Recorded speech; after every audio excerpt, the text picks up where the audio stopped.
So yeah, go ahead, Mark. We're going to get started. This is Gavin. We're going to start back on this informal. I'm here with Mark, and we're going to talk. He's brand new to the space. So he just, like I just heard about this last week. He's brand new. So go ahead and ask what you're going to say, Mark. What you want to learn or whatever. Yeah, and I was just saying that, like, I know that your background was law. So how did you get into the crypto space? And you started telling me that you first got into it. Yeah. Getting some Ethereum and. Yeah, Ethereum. So first I bought into a Ponzi scheme in 2015. I wanted to get rich quick. I thought that it was going to be an opportunity for me to make a bunch of money on a bunch of other people and do nothing. It was a crypto Ponzi scheme in the early days. It was one of the shit coins. There was a lot of them around at that time, wasn't there? It was such a shit coin. I don't even remember the stupid name, but it's like it doesn't matter. It was a shit coin, and there was a million of them. So, and it was a Ponzi scheme, and I bought a bunch of them, and I thought that was it because I was sold on this idea that it was going to replace Bitcoin. It was the new Bitcoin, and I didn't know anything about Bitcoin at the time. Of course, I just figured they said it was too late to buy Bitcoin. It had already gone up too much, and at that point, I think it was I don't know, a couple thousand maybe. It was really maybe even no, it wasn't even that. Maybe even like in the hundreds still. And I thought, oh, it's too late. I don't know.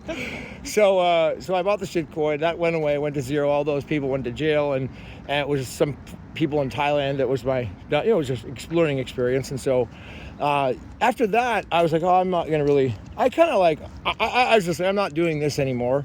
And I gave up on it for about not long, but about 6 months. Until I went down to a water store in Sacramento. A buddy of mine, Juan Shiva, said he owns a water store, and he's like, oh, dude, you know about Ethereum? And I'm like, never heard of it, man. He's like, oh, it's this new project. You do smart contracts. It's all, it does all the stuff that Bitcoin should do and can't do, all these businesses on it. I'm like, oh, cool. What do you, how's it work? And so he showed it to me, dude, and I really trusted him. He's like a millionaire, guy that I know, successful business guy, and so I'm like, thank you, dude. Show me how, he sat down and it was extremely confusing, dude. Really super confusing to learn Ethereum in the early days, Yeah. Oh, they had this old thing called Ether Delta. Ether Delta was an old website that they had, and this thing was totally, completely, how would I say it? It was really a native peer-to-peer website. Hi.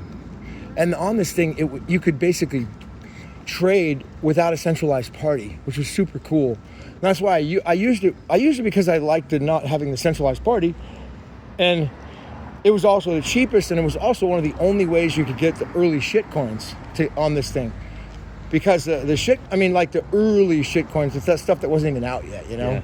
You hear about it in the Cliff High. I hear about it in the Cliff High web art report. That's how. Juan would show me that, and I learned about it from that way. So we bought a bunch of the early shit coins, and some of them went way up, dude, and dumped some of them and lost a bunch on some. And but it wasn't until I was doing that and having a little success, and then I was trying to sell one of the shit coins, pay the gas.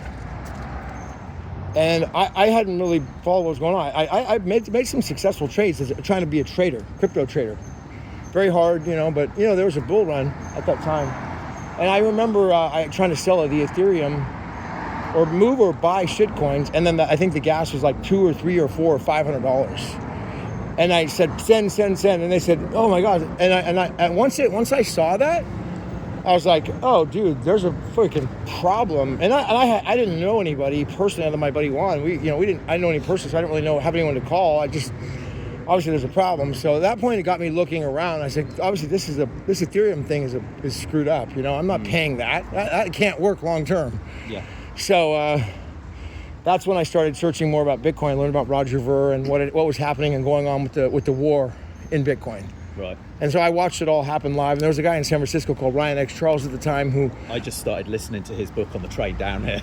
The What book? Bitcoin. Oh, Roger Ver's dude, book. Great book. You should. Got the Audible. Yeah, you should definitely read that. You'll read the Roger Ver book. Also read Hero Villain, which is the man behind Satoshi. It's called Hero Villain by Mark Eglinton. Okay. It's on Amazon. Great book on the history. Read the free blog by Andrew O'Hagan called the Satoshi Affairs. Could even start with last that. Start with that because it's Started just it last night. online and free. You know, it's so good. It's so well written that you're like, it's just a beautiful What's the story. author called of Hero Villain? Hero villain is Mark Eglinton. Oh. And then as you go down, you know, a little further, I would hold off on this one. But you know, once you're maybe like 6 months from now, you know, you can read the Zemin Gao book, which is called Bit and Coin by Zemin Gao. He's a California patent attorney, you know, an entrepreneur who is just a real visionary, a Chinese. He came over to the United States as a Chinese, as a Chinese exchange student, and became super successful in business, and became a patent attorney. Worked on patents with Microsoft back in the 90s, and very successful. And he wrote this book called Bitcoin. It's part 1 and 2, but it's super high level. So wait on that one. Don't try to start on it. But that would be like a really advanced thing. So anyways, yeah, those are things. That's how I learned about it, man. But what were you? What about what? 601. What about you? What were we talking about before that? I forgot now. We're talking about something cool. Oh, you were telling me about how you found this about was the course with L, right? And through a friend, Sam, right, who had met. So Sam, my friend Sam, she met Al at Anarco in Mexico, because Sam was actually doing a talk there. So she met Al there, and then they met at the same kind of thing that was in Serbia. I can't remember the name of it. And so they just started talking, right? And L told Sam about all this stuff. So I think Sam's done L's course twice. But you'd already, and not only that, but before all that, you heard about crypto way in the early days, and you bought a shitload, right? In 2017, yeah. So when I was working on the private yachts, I was either in the Mediterranean or the Caribbean, but a couple of the chefs on board the yacht had got into it, and they told me about it, because before then I'd never heard of even the word Bitcoin before. And they told me about it, and I was like, okay, it was enough to pique my interest, right? And it was enough to. I mean, my interest was enough that I went and actually bought some. Yeah, Bitcoin, I mean, right? that was like a significant. You didn't just play around. That's not a small amount of money to waste. You actually did enough research at that time to realize it was serious enough to put a bunch of capital. Yeah, exactly. You know? Yeah. I mean, I didn't really know what I was doing, so at that time, if I wanted to buy any other altcoins, I had to buy the Bitcoin and then swap it, or buy it with the Bitcoin, or buy Ethereum to get some of the coins as well. So I kind of, did a lot of playing around with that.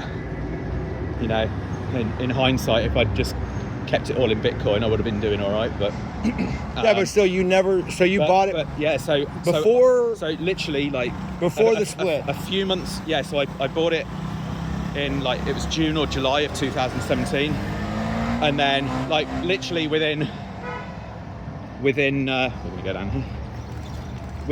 Within 4 to 6 months, my portfolio was in a massive profit for what it was. It was still not big numbers. But at you that time. didn't liquidate it all at that but point. I didn't sell any of it. I don't need the money. I'll wait. Well, not even that. I just thought, it's going to keep going up. It's going to keep going up. Look at this, And then eventually it crashed, obviously. So I was like, okay, well, it's crashed. So what am I going to do now?